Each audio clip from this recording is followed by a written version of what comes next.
অত্যন্ত উৎসবমুখর পরিবেশে শুরু হলো এসএসসি পরীক্ষা 2025। বৃহস্পতিবার 10 এপ্রিল সকাল 10টায় এ পরীক্ষা শুরু হয়ে চলে দুপুর 1টা পর্যন্ত। নিয়ম মেনে শিক্ষার্থী নির্ধারিত সময়ের কমপক্ষে 30 মিনিট আগে কেন্দ্রে উপস্থিত হয়।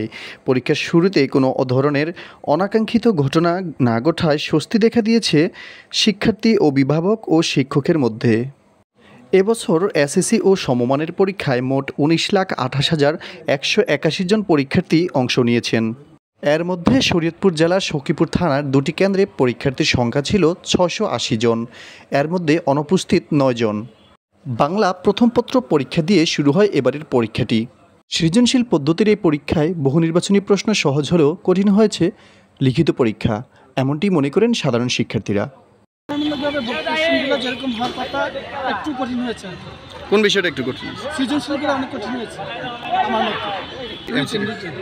রিটেনে ক নাম্বারের অ্যান্সারগুলো অনেক সময় মানে বোর্ড কোশ্চেন অনেক দেখছি, সেগুলো অনেক সহজে, কিন্তু আজকে যে প্রশ্নটা ওটার ভিতরে ক নাম্বারের প্রশ্নগুলো অনেক কঠিন ছিল তুলনামূলক। আর এমসিকিউ অনেক সহজ ছিল মোটামুটি। বাংলা প্রথম হয়েছে আমাদের আজকে, মোটামুটি ভালোই আসছে কোশ্চেন, কমন করে 7টা দিচ্ছি। এখন পরীক্ষাও গার্ডও বেশি করা ছিল না, অল্পই ছিল, সহজ ছিল। পরীক্ষাটা হয়েছে ভালো। এমনি কোনো জটিলতা ছিল গার্ডে?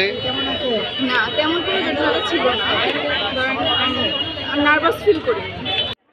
এদিকে 2025 সালের এসএসসি ও সমমানের পরীক্ষা সুষ্ঠু পরিবেশে গ্রহণের লক্ষ্যে 10 এপ্রিল থেকে 13 মে পর্যন্ত দেশের সব ধরনের কোচিং সেন্টার বন্ধ রাখার সিদ্ধান্ত নেওয়া হয়েছে।